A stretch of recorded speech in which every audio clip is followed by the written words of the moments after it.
News hour morning ಎಡಿಷನ್ಗೆ ಮತ್ತೆ ಸ್ವಾಗತ. ಅಯೋಧ್ಯೆ ರಾಮ ಪೂಜೆಗೆ ಅವಕಾಶ ಕೊಟ್ಟಿದ್ದೇ ಕಾಂಗ್ರೆಸ್ ಅನ್ನೋದು ಕಾಂಗ್ರೆಸ್ ವಾದ. ಶ್ರೀರಾಮನ ಹುಟ್ಟಿನ ಬಗ್ಗೆಯೇ ಪ್ರಶ್ನಿಸಿದ್ರಿ ಅಂತ ಬಿಜೆಪಿ ಹೇಳ್ತಾ ಇದೆ. ಬಿಜೆಪಿ ಕಾಂಗ್ರೆಸ್ ಮಧ್ಯೆ ಈಗ ಮಂದಿರ ಪೇಟೆಂಟ್ ಫೈಟ್ ಶುರುವಾಗಿದೆ. ಯಾವ್ಯಾವ ನಾಯಕರು ಏನ್ ಹೇಳಿದ್ದಾರೆ ಕೇಳಿಸ್ಕೊಳ್ಳಿ. ರಾಮ ಎಲ್ಲರಿಗೂ ಸೇರಿದಂತ ಬನ್ನಿ, ಅದಕ್ಕೋಸ್ಕರ ರಾಮ ಬಿಜೆಪಿ ಅವ್ರಿಗೆ ಏನು ಪೇಟೆಂಟ್ ಕೊಟ್ಟಿಲ್ಲಲ್ವಾ? ನೀವು ಬನ್ನಿ ಪೂಜೆಗೆ, ನೀವು ಕೊಡಿದ್ದೇಣಿಗೆ ನಾ ಕೊಡಲ್ಲ ಅಂತ ಹೇಳ್ತಾರೆ. ಕೊಡಲ್ಲ ಅಂದವರು ಪೇಟೆಂಟ್ ನಮಗೆ ಅವರೇ ಕೊಡ್ತಾ ಇದ್ದಾರೆ.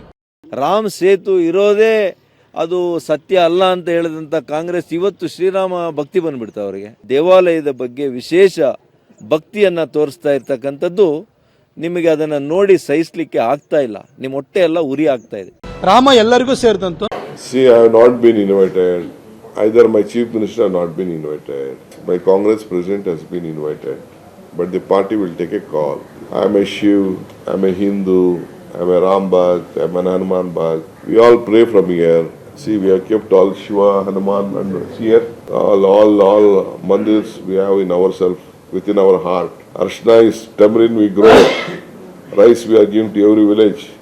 ಅಕ್ಕಿ ಒಂದ್ ಕಡೆ, ಅರ್ಶನ ಒಂದ್ ಕಡೆ, ಎರಡು ಸೇರಿದ ತಕ್ಷಣ ಮಂತ್ರಾಕ್ಷಿ ಅಂತ ಆಗ್ತದೆ. ಪ್ರಶಾಂತ್, ಕ್ರೆಡಿಟ್ ವಾರ್ ನೋಡಿ, ಸಹಜ. ಇಂಥ ಒಂದು ದೊಡ್ಡ ಘಟನೆ ನಡೀತಾ ಇರ್ತಕ್ಕಂಥ ಸಂದರ್ಭದಲ್ಲಿ ಇತಿಹಾಸಕ್ಕೆ ಹೋಗದೆ ವರ್ತಮಾನದಲ್ಲಿ ಮಾತ್ರ ಕುಳಿತುಕೊಂಡು ನೋಡಿದಾಗ ಕ್ರೆಡಿಟ್ ವಾರ್ ಶುರುವಾಗುತ್ತೆ. ಇತಿಹಾಸದಲ್ಲಿ ಏನು ನಡೀತು ಅಂತಕ್ಕಂಥದ್ದು ನೋಡಿದಾಗ ಇವತ್ತು ಕಾಂಗ್ರೆಸ್ ಹೇಳ್ತಾ ಇದೆ ದೇವಾಲಯದ ಬಾಗಿಲು ತೆಗೆಸಿದ್ದು ನಾವು, ದೇವಾಲಯದಲ್ಲಿ ಮೂರ್ತಿ ಇಡಿಸಿದ್ದು ನಾವು ಅಂತಕ್ಕಂಥದ್ದು. ನಂತರದ ಹೋರಾಟದ ಸಂದರ್ಭದಲ್ಲಿ ಕಾಂಗ್ರೆಸ್ನ ಸ್ಟ್ಯಾಂಡ್ ಏನಿತ್ತು?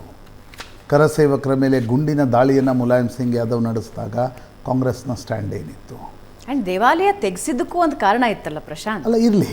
ಆದರೆ ಈಗ ಕುಳಿತುಕೊಂಡು ಕಾಂಗ್ರೆಸ್ ಏನು ಕ್ರೆಡಿಟ್ ತೆಗೆದುಕೊಳ್ತಾ ಇದೆ, ಅದರ ಅರ್ಥ ಕಾಂಗ್ರೆಸ್ಗೆ ಅರ್ಥ ಆಗ್ತಾ ಇದೆ ನಿಧಾನವಾಗಿ ನಾವು ಈ ವಿಷಯದಲ್ಲಿ ತಪ್ಪು ಮಾಡಿದ್ವಿ ಅಂತಕ್ಕಂಥದ್ದು ಕಾಂಗ್ರೆಸ್ಗೆ ಅರ್ಥ ಆಗ್ತಾ ಇದೆ. ಆ ಕಾರಣದಿಂದ ಮಂದಿರದ ಉದ್ಘಾಟನೆಗೆ ಹೋಗಬೇಕೋ ಬೇಡವೋ ಅಂತಕ್ಕಂಥ ದ್ವಂದ್ವದಲ್ಲಿ ಕಾಂಗ್ರೆಸ್ ಇದೆ. ಹೋದ್ರೇನು ಹೋಗದೇ ಇದ್ರೇನು ಅಂತಕ್ಕಂಥ ಒಂದು ವಿಚಿತ್ರ ದ್ವಂದ್ವದಲ್ಲಿ, ತೊಳಲಾಟದಲ್ಲಿ ಕಾಂಗ್ರೆಸ್ ಸ್ಪಷ್ಟವಾಗಿ ಕಾಣ್ತಾ ಇದೆ. ಒಂದು ದೊಡ್ಡ ಮೂಮೆಂಟ್ ಸೃಷ್ಟಿಯಾದಾಗ ಸಹಜವಾಗಿ ಈಗ ನೋಡಿ, ಈಗ ಯಾರೂ ಇವತ್ತು 89, 92ರಲ್ಲಿ ಏನು ನಡೀತು ಅಂತಕ್ಕಂಥದ್ದು ಹೊಸ ಯುವಕರಿಗೆ ಜಾಸ್ತಿ ಗೊತ್ತಿಲ್ಲ. ಆದರೆ 89ರಿಂದ 92, 94ರವರೆಗೆ ರಾಮ ಮಂದಿರದ ಪ್ರಶ್ನೆ ಬಂದಾಗ ಕಾಂಗ್ರೆಸ್ ಹೇಗೆ ನಡೆದುಕೊಳ್ತು ಅಂತಕ್ಕಂಥದ್ದು ಜನರಿಗೆ ಗೊತ್ತಿದೆ, ಹಿರಿಯರಿಗೆ ನಿಶ್ಚಿತವಾಗಿ ಗೊತ್ತಿದೆ. ಆದರೆ ಕಾಂಗ್ರೆಸ್ ಈಗೇನು ಪ್ರಯತ್ನ ಮಾಡ್ತಾ ಇದೆ, ಬಾಗಿಲು ತೆಗೆಸಿದ್ದು ನಾವು, ಅದರ ಕ್ರೆಡಿಟನ್ನು ತೆಗೆದುಕೊಂಡು. ಆದರೆ ನನಗನ್ಸುತ್ತೆ ಇದು ಹೇಗಾಗತ್ತೆ, ಅನೇಕ ಬಾರಿ ನಾವು ಪತ್ರಕರ್ತರಲ್ಲೂ ನಡೆಯುತ್ತೆ.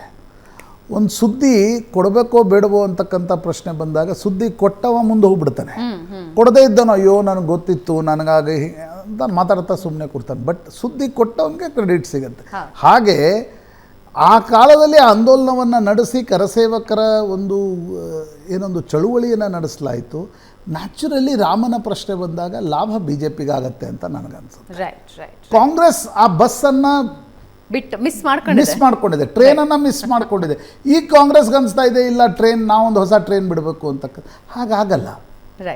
ರಾಮನ ಪ್ರಶ್ನೆ ಬಂದಾಗ ಜನ ಹೆಚ್ಚು ಬಿಜೆಪಿ, ಅಂದರೆ ನನಗೇನು ಹೊಸ ವೋಟರ್ಸ್ ಬಿಜೆಪಿ ಕಡೆ ಹೋಗ್ತಾರೆ ಅಂತ ಅನ್ನಿಸ್ತಾ ಇಲ್ಲ. ಆದರೆ ಬಿಜೆಪಿಯ ವೋಟರ್ಸ್ ಯಾರಿದ್ದಾರೆ ಅವರು ಅಯೋಧ್ಯೆಯ ಮಂದಿರದ ಪ್ರಶ್ನೆ ಬಂದಾಗ ಇನ್ನಷ್ಟು ಬಿಜೆಪಿಗೆ ಹತ್ತಿರ ಆಗ್ತಾರೆ ಅನ್ನೋದು ಸ್ಪಷ್ಟವಾಗಿ ಅನ್ನಿಸ್ತಾ ಇದೆ. ಹೀಗಾಗಿ ಕಾಂಗ್ರೆಸ್ ಅದರ ಕ್ರೆಡಿಟನ್ನು ತೆಗೆದುಕೊಳ್ಳುವ ಪ್ರಯತ್ನವನ್ನು ಮಾಡ್ತಾ ಇದೆ. But Congress has missed the bus. Yes thank you Prashant ಚರ್ಚೆಯಲ್ಲಿ ಭಾಗಿಯಾಗಿದ್ದಕ್ಕೆ. ವೀಕ್ಷಕರೇ, ಇದೇ ಸುದ್ದಿಯೊಂದಿಗೆ ಇವತ್ತಿನ ನ್ಯೂಸ್ ಅವರ್ ಮಾರ್ನಿಂಗ್ ಎಡಿಷನ್ ಮುಗಿಸ್ತಾ ಇದ್ದೀವಿ. ನೇರ, ದಿಟ್ಟ, ನಿರಂತರ ಸುದ್ದಿಗಾಗಿ ನೋಡ್ತಾ ಇರಿ ಏಷ್ಯಾನೆಟ್ ಸುವರ್ಣ ನ್ಯೂಸ್.